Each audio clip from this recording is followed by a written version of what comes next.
Aisling, to start off, could you tell our listeners a bit about your background, please, and about how you ended up working for Aidlink? Sure. So, similar enough background to yourself, actually. I came from community radio. I studied history, politics, international relations in UCD, after which I went and worked for a while in community radio. And I worked primarily, I suppose, on programmes that were about social justice and human rights and gender. And after that, a position became available here at Aidlink. Aidlink is an international NGO in a communications capacity, and I've been here for the last 4 years. All right, and what community radio station did you work for? It's not running anymore. It was called WJR 96 FM. It was over in Ballyfermot, the west of Dublin. Yeah, I heard of it. Yeah, I think it's on the internet now, isn't it? Or was? That's right. Yeah, they're online. Yeah, and they're. I think they're in the process of applying for an FM license. Okay, that's great, yeah. I don't know a huge amount about Aidlink, but I know that you were set up in Ireland, and I know that while you are a fairly small organisation compared to the bigger overseas development organisations, that you do great work.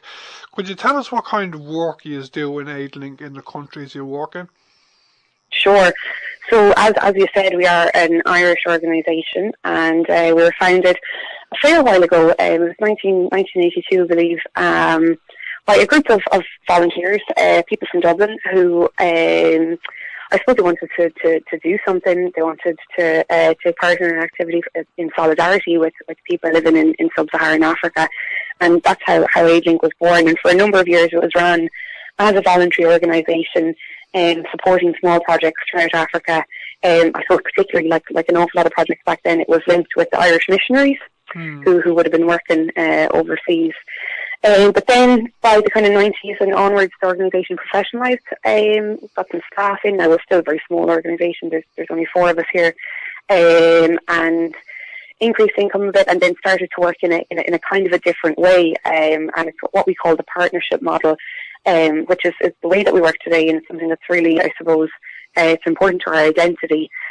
Rather than having, Aidlink staff overseas, but the way that we work through partnership is we seek out local organisations, so local independent community organisations or NGOs working in Kenya, Uganda and Ghana, and we work through them and with them. So we fund them to deliver projects, so that could be something like, building a well, or it could be improving a primary school, or training a community of farmers. And then we also commit to working with that independent organisation. So, training, HR, finance, fundraising, to build up that organisation to be a strong, independent organisation, in the hopes that, eventually we can step away and you have a strong civil society, much like, I suppose, the charity sector here in Ireland. We have St. Vincent de Paul or Bernardo's or so on. We're trying to build that particular type of a sector in the communities where we work. And you work in 3 countries, don't you? We do, yes. We're working in Kenya, Uganda, and then a very small amount of work we do in Ghana, some small projects, but the vast majority of our work is in Kenya and Uganda, which is in East Africa. And this year, we're moving into a new 3-year programme in 2018, and our work is going to sort of focus on what are a particular 3 particular communities, nomadic pastoralist communities. So that's the Turkana, the Karamojong, and the Maasai. So nomadic pastoralists are they live, I suppose, a different way to the people who might be in the cities in Kenya and Uganda. They are people who travel with their animals, often living in quite desert-like situations. Very, very low, very, very minimal access to water. And they might travel miles and miles with their animals looking for water and pasture during the year. They could walk 100, 200, 300 miles with their cattle or their camels. So while Kenya and Uganda, by Irish standards, would certainly be poor countries, the communities that we work, these nomadic pastoralist communities, they would be poor by Kenyan and Ugandan standards. So that's where we're focusing our work for the next 3 years, and with a special focus on primary school education. Are you still involved in the provision of sanitation? Because I know that's a huge issue. Well, that's where this whole new project now, where we're focusing on primary education in nomadic pastoralist communities, that stems from the sanitation project. That's absolutely vital, as you said. About maybe 12 or 15 years ago, we started working in Kajiado with the Maasai tribe on a really simple project, which was about girls' menstrual health. And it was about ensuring that girls have access to sanitary towels, that they have access to suitable toilet facilities in the school, because those are the things that we're really stopping girls from going on to achieve their potential in school. And out of that, we have built a really big program around how we can encourage girls to go to school, how we can encourage children with disabilities to go to school, how we can encourage the wider community to get involved in the school experience. And that's the program that we're working on today. Yeah, you're doing great work. How many people do you help every year? Well, it kind of depends, I suppose. You know, it's a couple of thousand. Up to about maybe. It would be bigger than that when we're looking at the water sources. I suppose you could be talking about maybe 12 to 15,000 people gaining access to water, and then we could work with maybe 600 or so farmers groups. And then when it comes to the schools, we're aiming to try and reach around 15, 16 primary schools per year in Kenya, another 5 or 6 in Uganda, and each of them would have, a student body of maybe 300. When you say farmers, when you say 600 farmers, is that farmers or farmers groups? That would be farmers groups that we'd be working with. So might be... It'd be a multiple of 600, would it? Yeah, they could be maybe, 2 or 3 or 4 per group, or, that people in a community working together, yeah. You're doing great work, yeah. You have a couple of interesting fundraising projects every year in Ireland, don't you? We do, yeah. You know yourself now, it's always, it's tough to try and raise funds. Like, Ireland is has such a really strong history of being very generous and having, I suppose, an open mind and an open heart when it comes to poverty and issues of social justice around the world. But yes, we do fundraise. We do a number of different events throughout the year. If I could take the opportunity to do a big shout out to the women who participated in the mini marathon with us earlier in the month. We had a fantastic day around the city. But we've started a really cool fundraising initiative last year. It's called WOW, Women on Wednesdays, and it takes place the last Wednesday of every month in Whelan's, which is a pub in town that everybody probably knows from the music scene.